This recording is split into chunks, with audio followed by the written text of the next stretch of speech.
Halo, assalamualaikum warahmatullahi wabarakatuh. Apa kabar hari ini?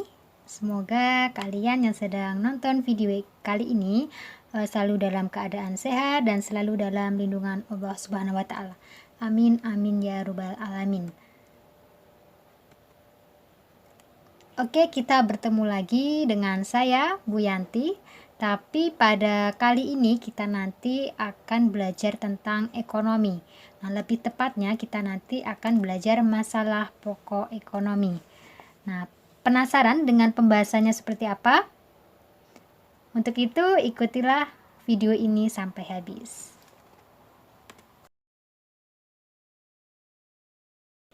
Oke, sebelum kita membahas pada materi kali ini, saya ingin sedikit mengingatkan kalian dengan materi tentang permasalahan mendasar ekonomi atau inti masalah ekonomi.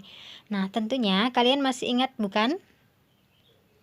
Ya, benar sekali. Inti masalah ekonomi itu menyangkut pertanyaan bagaimana menggunakan sumber daya ekonomi yang terbatas jumlahnya untuk memenuhi kebutuhan masyarakat yang tidak terbatas jumlahnya. Nah, ini biasa kita kenal dengan istilah kelangkaan. Nah, sekarang pertanyaannya, kira-kira bagaimana sih untuk menyelesaikan permasalahan kelangkaan ini? Oke, untuk mengetahui jawabannya, langsung saja kita masuk ke pembahasannya. Oke, masalah pokok ekonomi. Nah, masalah pokok ekonomi merupakan suatu masalah untuk memecahkan atau mengatasi inti masalah ekonomi, yaitu kelangkaan. Nah, di sini nanti ada dua masalah pokok ekonomi. Yang pertama adalah permasalahan pokok ekonomi klasik, atau istilah lainnya adalah permasalahan pokok ekonomi tradisional. Nah, permasalahan pokok ekonomi klasik ini berpedoman pada pemikiran Adam Smith, di mana masalah ekonomi klasik terdiri dari 3 permasalahan, yaitu produksi, distribusi, dan konsumsi. Selanjutnya adalah masalah pokok ekonomi yang kedua, yaitu permasalahan pokok ekonomi modern, atau istilah lainnya adalah permasalahan pokok ekonomi mikro. Nah, di permasalahan pokok ekonomi modern ini ada 3 masalah juga, yaitu what, how, dan for whom. Nah, untuk memahaminya, marilah kita bahas satu persatu.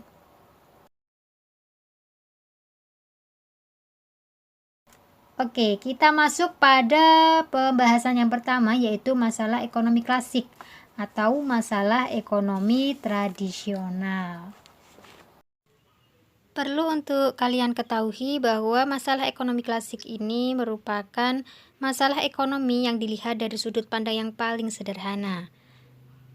Nah, di sini nanti ada 3, yaitu produksi, distribusi, dan konsumsi. Nah, coba kita lihat seperti apa masalah ekonomi klasik tersebut.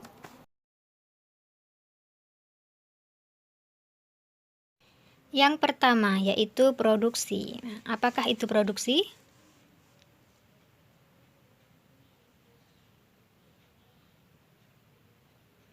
Produksi adalah kegiatan menghasilkan barang atau jasa. Jadi, apapun kegiatan itu yang bisa menghasilkan barang atau jasa itu bisa disebut sebagai produksi. Nah, kegiatan produksi ini dilakukan untuk memenuhi kebutuhan manusia untuk mencapai kemakmuran. Sedangkan untuk pelaku dari produksi ini disebut dengan produsen. Nah, contohnya adalah pabrik. Nah, mengapa pabrik disebut produsen? Karena pabrik dapat menghasilkan barang atau jasa yang dibutuhkan oleh masyarakat. Nah, perlu untuk kalian ketahui bahwa di dalam masalah produksi ini, perbedaan kebutuhan atau selera masyarakat itu tidak terlalu difikirkan. Terus, kegiatan produksi ini terdapat beberapa masalah. Ada 3 lebih tepatnya. Yang pertama adalah pengadaan input, yang kedua adalah proses, dan yang terakhir adalah peningkatan hasil output. Nah, input yang dimaksud di sini adalah sumber daya yang digunakan, misalkan dari bahan bakunya, tenaga kerjanya, atau penggunaan modalnya. Untuk proses adalah proses produksinya, dan output itu merupakan hasilnya, yaitu barang atau jasa. Dari permasalahan yang pertama yaitu produksi, kita bergeser pada permasalahan yang kedua yaitu distribusi. Nah, apakah itu distribusi? Ya, distribusi adalah kegiatan menyalurkan barang atau jasa dari produsen ke konsumen. Sedangkan untuk pelaku distribusi itu disebut sebagai dengan distributor. Contohnya seperti Pak Kurir pengantar barang ini. Adapun inti permasalahan di dalam distribusi ini yaitu menyangkut pertanyaan apakah barang sampai kepada konsumen dengan cara yang tepat. Nah, jadi di dalam distribusi ini seorang produsen harus memikirkan langkah-langkah yang tepat untuk menyalurkan barang dan jasa yang sudah diproduksinya. Misalkan seorang kurir ini dengan sarana motor, terus pengepakan barang seperti ini, kira-kira apakah efektif atau efisien untuk mengantarkan barangnya ke konsumen? Dari permasalahan distribusi, kita masuk pada permasalahan yang ketiga, yaitu konsumsi. Nah, apakah itu konsumsi? Nah, konsumsi adalah kegiatan memakai, menghabiskan, mengurangi kegunaan dari suatu barang atau jasa guna memenuhi kebutuhan hidup. Nah, untuk pelaku konsumsi ini disebut sebagai konsumen. Adapun permasalahan di dalam konsumsi ini adalah apakah barang atau jasa yang dihasilkan itu benar-benar dapat dikonsumsi oleh konsumen yang memerlukan. Karena bisa jadi barang yang diproduksi tersebut tidak bisa dikonsumsi masyarakat. Mengapa? Ya, bisa jadi karena misalnya harganya terlalu mahal sehingga masyarakat tidak bisa menjangkau barang tersebut.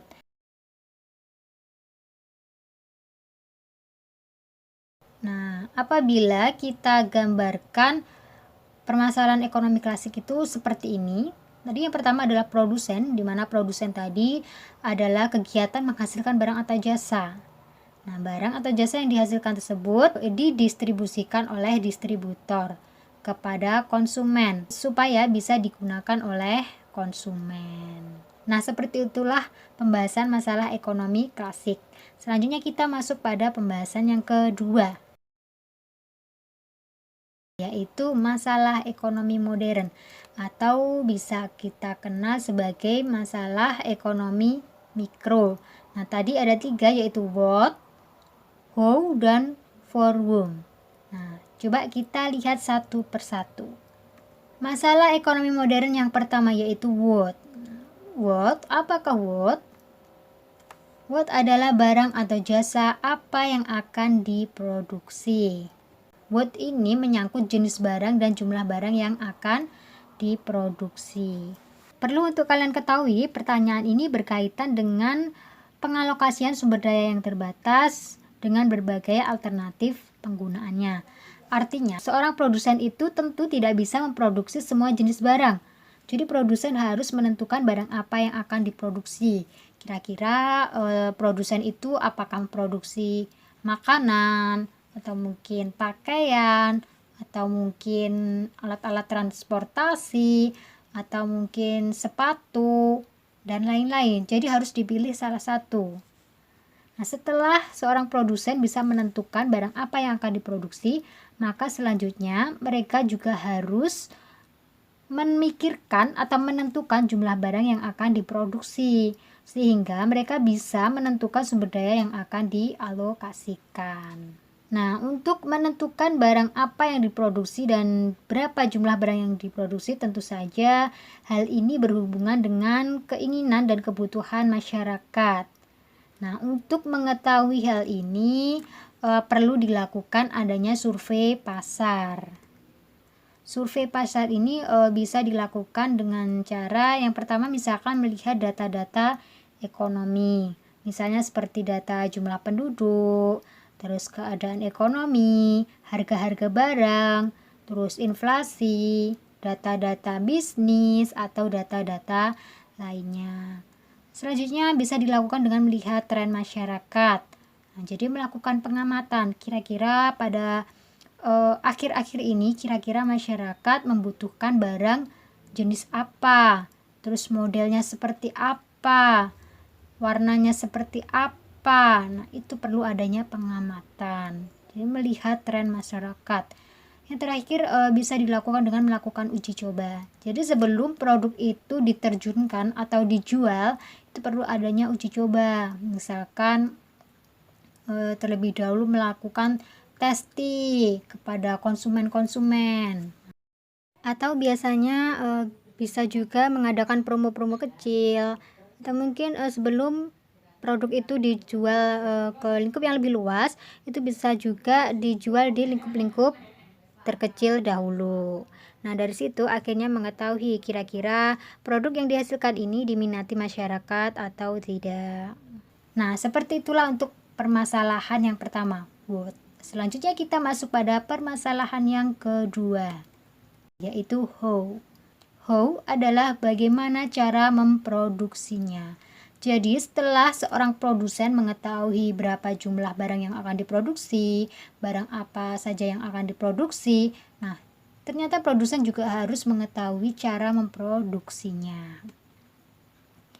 Nah, how ini menyangkut teknologi atau metode produksi apa yang digunakan untuk memproduksi barang atau jasa.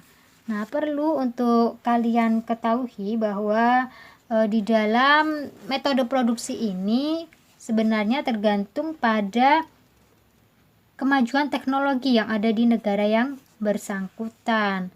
Nah, misalkan saja kita ambil contoh, kalau di negara Indonesia itu kan merupakan negara yang berkembang, di mana kemajuan teknologinya tidak begitu pesat, sehingga akan lebih banyak menggunakan tenaga kerja manusia. Nah, berbeda lagi keadaannya dengan negara-negara maju. Contohnya seperti Jepang. Nah, di negara tersebut banyak menggunakan faktor modal atau teknologinya. Nah, mengapa demikian? Karena di Jepang tersebut memang mengalami kelangkaan dalam hal sumber daya manusia. Nah, perlu untuk kalian ketahui juga bahwa how ini menyangkut efisiensi penggunaan faktor-faktor produksi. Faktor-faktor produksi ini ada 4. Yang pertama adalah SDM atau tenaga kerja. Jadi di dalam proses produksi itu perlu ditentukan kira-kira untuk menghasilkan suatu barang itu membutuhkan berapa tenaga kerja. Nah, kalau padat karya itu biasanya butuh banyak orang. Berbeda kalau misalkan itu padat modal. Nah, padat modal ini ya, modal. Itu biasanya menggunakan mesin-mesin sehingga membutuhkan tenaga kerja yang lebih sedikit. Terus selanjutnya adalah SDA. SDA itu misalnya ya tanah. Terus misalkan bahan baku yang digunakan. Untuk faktor-faktor produksi ini perlu dikombinasikan supaya bisa menghasilkan sesuai dengan harapan. Nah, untuk hal ini tentu dilakukan oleh orang-orang yang memiliki skill atau keahlian di bidang-bidangnya. Oke, seperti itulah untuk permasalahan ekonomi yang how. Selanjutnya kita masuk pada permasalahan ekonomi modern, itu for whom. For whom, apakah itu? Nah, for whom adalah untuk siapa barang atau jasa yang diproduksi. Nah, ternyata seorang produsen setelah menentukan barang apa yang diproduksi, jumlah barangnya berapa, terus bagaimana proses produksinya, ternyata seorang produsen juga harus memikirkan kira-kira produk yang sudah jadi ini ditujukan kepada siapa, kira-kira untuk masyarakat yang seperti apa. Nah, ini biasa dikenal dengan istilah lainnya adalah permasalahan pendistribusian barangnya. Jadi seorang produsen itu juga harus memikirkan, misalkan dengan produknya yang dihasilkan itu kira-kira disasarkan kepada masyarakat golongan apa, golongan ekonomi apa, apakah golongan ekonomi menengah, apakah golongan ekonomi atas, atau golongan ekonomi bawah. Selain itu juga seorang produsen juga harus memperhatikan kira-kira segmen pasarnya untuk emak-emak, atau mungkin untuk pelajar, atau mungkin untuk mahasiswa, pegawai kantor, dan lain-lain. Nah, seperti itulah pembahasan kita untuk permasalahan ekonomi modern. Nah, apabila kita gambarkan jadinya seperti ini. Oke, yang pertama adalah what. What tadi adalah barang apa yang diproduksi dan berapa jumlahnya. Itu untuk mengetahuinya perlu adanya survei pasar. Nah, selanjutnya setelah diketahui barang dan jumlahnya, itu selanjutnya memikirkan bagaimana barang tersebut diproduksi. Jadi menggunakan teknologi apa? Apakah padat karya ataukah padat modal. Setelah produk dihasilkan, selanjutnya produk tersebut dikemanakan. Nah, itulah masuk pada forward atau pendistribusian barang. Nah, untuk lebih memahami tentang ekonomi modern, di sini ada contoh satu soal, yaitu dalam menghadapi persaingan dunia usaha di bidang teknologi, perusahaan ponsel ABC melakukan riset pasar. Hasil riset menunjukkan bahwa pasar membutuhkan 120.000 unit ponsel setiap minggunya. Perusahaan ponsel ABC memutuskan untuk memproduksi 20.000 unit ponsel high-end dan 100.000 untuk low-end dengan target 20% pengusaha serta 80% adalah siswa dan mahasiswa. Ponsel dibuat menggunakan tenaga manusia dalam merangkai komponen-komponennya. Sedangkan untuk pengepakannya dilakukan dengan mesin khusus agar bungkus rapi dan terjaga dari guncangan. Nah, coba kita lihat pembahasannya. Yang pertama adalah what. What tadi adalah barang apa yang diproduksi dan berapa jumlahnya. Nah, di sini tadi dari riset pasar diketahui bahwa pasar membutuhkan 120.000 unit ponsel. Nah, itu terdiri dari 20.000 unit ponsel high-end dan 100.000 unit ponsel low-end. Oke, kita lanjut pada yang kedua. Permasalahan kedua tadi adalah how. How tadi adalah bagaimana cara memproduksinya. Jadi teknologi apa saja yang digunakan, bagaimana metode produksinya. Nah, di sini ketahui bahwa di sini menggunakan tenaga manusia untuk merangkai komponennya. Terus untuk pengepakannya itu menggunakan mesin khusus supaya bungkusannya rapi dan terjaga dari guncangan. Selanjutnya adalah masalah yang ketiga yaitu forward.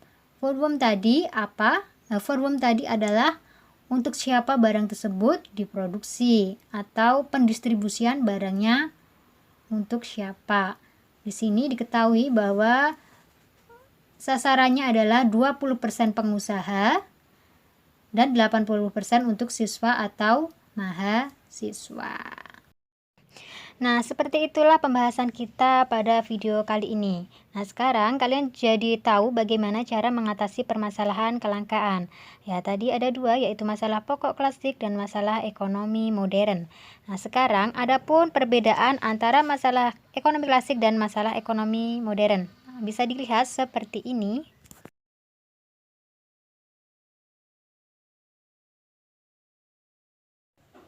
Oke, supaya kalian lebih memahami tentang materi kali ini, yaitu masalah pokok ekonomi. Nah, di sini nanti ada beberapa soal. Yang pertama adalah seperti ini. Yang kedua adalah seperti ini. Dan nomor yang ketiga, 4, dan 5 adalah seperti ini. Nah, ini nanti kalian kerjakan dan kalian diskusikan dengan teman-teman yang lainnya. Nah, untuk pertemuan selanjutnya kita bahas bersama-sama. Baik, seperti itulah pembahasan kita kali ini tentang masalah pokok ekonomi. Nah, sampai jumpa pada video selanjutnya. Terima kasih. Wassalamualaikum warahmatullahi wabarakatuh.